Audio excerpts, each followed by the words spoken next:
أعوذ بالله من الشيطان الرجيم. بسم الله الرحمن الرحيم.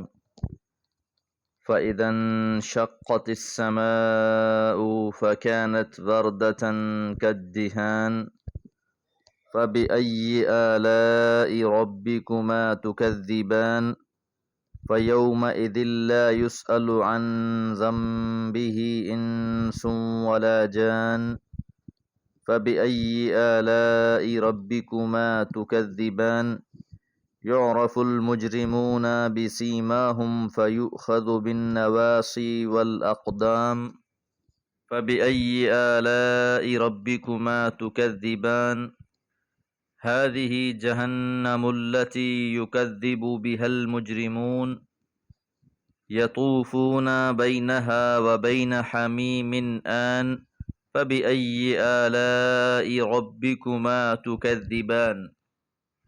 سورہ رحمان آیات 37 سے 45۔ فَإِذَا انشَقَّتِ السَّمَاءُ، پس جب آسمان پھٹ جائے گا، فَكَانَتْ وَرْدَةً، پس وہ ہوگا سرخ، کالدہان، کھال کی مانند۔ وردہ گلاب کے پھول کو کہا جاتا ہے، سرخ گلاب کا پھول۔ اب یہ قیامت کا منظر بیان کیا جا رہا ہے کہ جب قیامت برپا ہوگی، آسمان سرخ ہو جائے گا جس طرح کے کھال سرخ ہوتی ہے۔ سورہ تکویر میں فرمایا وَإِذَا السَّمَاءُ كُشِطَتْ، اور جب آسمان کی کھال کھینچ لی جائے گی، تو جس طرح کھال کھینچ لینے کے بعد جسم کا گوشت سرخ نظر آتا ہے، اسی سرخی کے ساتھ تشبیہ دی گئی ہے۔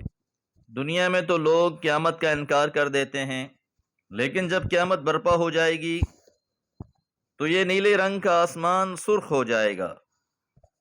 فَبِأَيِّ آلَاءِ رَبِّكُمَا تُكَذِّبَانِ، تو تم اپنے رب کی کن کن نعمتوں کو جھٹلاؤ گے۔ فَيَوْمَئِذٍ، پس اس دن، لا يُسْأَلُ، نہیں سوال کیا جائے گا، عن ذنبہ، گناہ کے بارے میں، انسن، کسی انسان سے، ولا جان، اور نہ کسی جن سے۔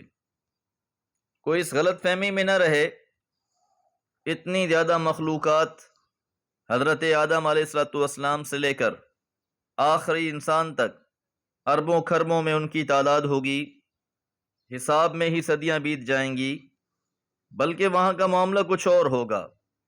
جرائم کے بارے میں، گناہوں کے بارے میں پوچھنے کی ضرورت پیش نہیں آئے گی۔ فَبِأَيِّ آلَاءِ رَبِّكُمَا تُكَذِّبَانِ، تو تم اپنے رب کی کن کن نعمتوں کو جھٹلاؤ گے۔ يُعْرَفُ الْمُجْرِمُونَ، پہچان لیے جائیں گے مجرم، بِسِیمَاهُمْ، اپنی علامتوں سے، چہرے دیکھ کر ہی پہچان لیے جائیں گے۔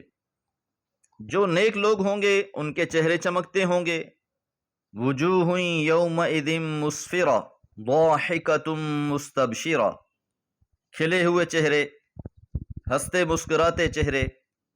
اور اس کے برعکس مجرموں کے حالات کچھ اور ہوں گے۔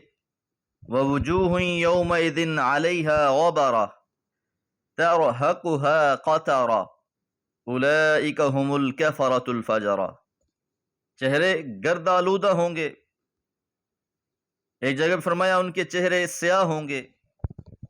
سورہ آل عمران میں فرمایا یوم تبیض وجوہ وتسود وجوہ، کہ اس دن چہرے سفید بھی ہوں گے اور سیاہ بھی ہو جائیں گے، اور یہ سیاہ بھی سیاہی مانند ہوں گے۔ تو اس لیے فرمایا یعرف المجرمون بسیماہم، کہ مجرموں کو ان کی علامتوں سے پہچان لیا جائے گا۔ فیؤخذ، پس انہیں پکڑا جائے گا، بالنواصی، پیشانی سے، چٹیا سے، والاقدام، اور پیروں سے۔ سورہ غافر میں فرمایا اذ الاغلال فی اعناقہم، جب ان کے گلوں میں توق ہوں گے، والسلاسل، اور پیروں میں زنجیریں ہوں گی، یسحبون فی الحمیم، انہیں گھسیٹا جائے گا حمیم کی طرف، کھولتے ہوئے پانی کی طرف۔ ثم فی النار یسجرون، اور پھر انہیں آگ میں جلایا جائے گا۔ پہلے کھولتے ہوئے پانی میں ڈالا جائے گا، جسم گل جائیں گے لیکن موت نہیں آئے گی، پھر جہنم کی آگ میں پھینکا جائے گا۔ فَبِأَيِّ آلَاءِ رَبِّكُمَا تُكَذِّبَانِ، تو تم اپنے رب کی کن کن نعمتوں کی تکذیب کرو گے؟ هَذِهِ جہنم، یہ جہنم ہے، الَّتِي يُكَذِّبُ بِهَا، جس کو جھٹلا دیا کرتے تھے المجرمون، مجرم، کہ دنیا میں تو یہ لوگ انکاری ہیں، آخرت کو ماننے کو تیار نہیں، لیکن جب جہنم ان کے سامنے ہوگی تو پھر بھلا کیسے انکار کریں گے؟ تو ایک طرف یہ جہنم ہے، یطوفون، یہ مجرم لوگ چکر لگائیں گے، بینہا، اس کے درمیان، وبین حمیم آن، اور کھولتے ہوئے پانی کے درمیان۔ ایک طرف جہنم، اس کی حدت، اس کی سختی، اسے دیکھ کر پانی کے لیے بھاگیں گے، جب پانی کے پاس آئیں گے تو اس پانی کو حمیم، کھولتا ہوا پائیں گے، ایسا کھولتا ہوا پانی جس کی حدت آخری نقطے تک پہنچ چکی ہو۔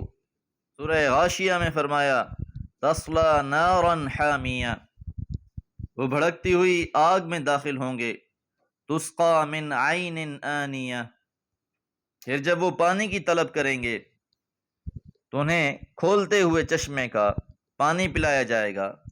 سورہ محمد میں فرمایا وَسُقُوا مَاءً حَمِيمًا فَتَقَطَّعَ أَمْعَاءَهُمْ، ان لوگوں کو کھولتا ہوا گرم پانی پلایا جائے گا جو ان کی آنتیں ٹکڑے ٹکڑے کر دے گا۔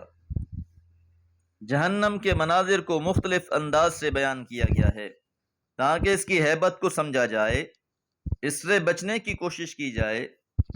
سورہ تحریم میں فرمایا یا ایھا الذین آمنوا قوا انفسکم واہلیکم نارا، اے لوگو جو ایمان لائے ہو، اپنے آپ کو اور اپنے گھر والوں کو آگ سے بچاؤ۔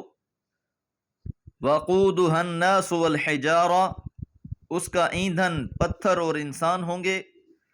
ملائکۃ غلاظ شداد، سخت دل اور مضبوط فرشتے مقرر ہوں گے۔ لا یعصون اللہ ما امرہم، وہ اللہ تعالیٰ کے کسی حکم کی نافرمانی نہیں کرتے۔ ویفعلون ما یؤمرون، اور وہ کرتے ہیں جو حکم دیے جاتے ہیں، اللہ کی طرف سے جو ان کو حکم ہے اسے وہ پورا کرتے ہیں۔ فَبِأَيِّ آلَاءِ رَبِّكُمَا تُكَذِّبَانِ، تو تم اپنے رب کی کن کن نعمتوں کو جھٹلاؤ گے؟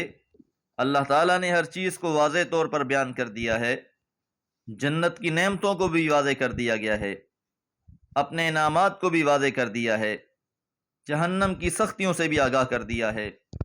اللہ تعالیٰ ہم سب کو دنیا اور آخرت کی ہر قسم کی تکالیف سے امان میں رکھے۔ وما علیہ الا البلاغ۔